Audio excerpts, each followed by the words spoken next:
panguva iyi yatiri kuona kuti most of the MPs veku-opposition Citizen Coalition for Change, they are now deflecting to ZANU-PF.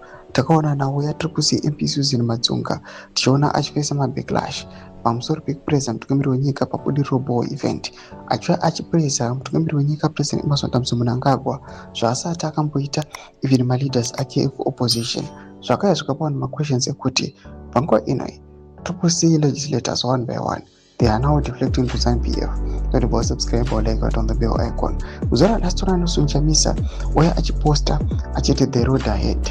Anoya achidescribe pamusoro pe the road ahead zvaro kuti zvichasangana nazvo navagari munyika yeZimbabwe. Panguva inoi yatoona kuti pane speculations ari surrounding nelsonchamisa ari kunzi nelsonchamisa angava mumwe vamwe vakadeflecta to ZANU-PF akabvuma kupuwa mari, but vanhu hatina zvedu evidence iri tangible, but ndo zviri kutogone vanhu pamusoro pekusaopposa the amendment bill.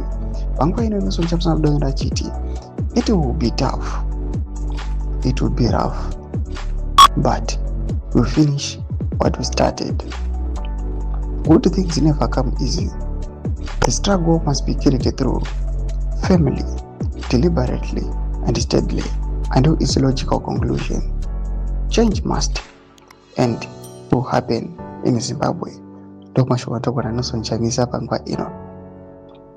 Panguva ino people they've lost trust matiri kusi opposition.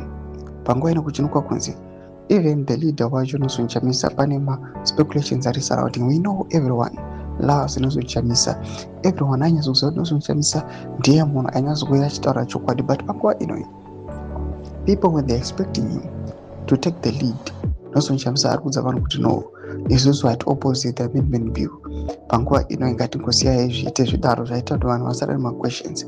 Pamwe tiri kuona kuti some of the legislators his top allies vakaita sana Jameson Timber vakuya vachitaura mumavhizhins ekuti nelsonchamisa angava akapuwa mari nethe ruling party ZANU-PF to silence him. Ndomadevelopments aripo muri Zimbabwe. Mbudze mafungiro enyu kuti kudii pamusoro pechitiko ichi. Muzama subscribe or like achira on the bell icon.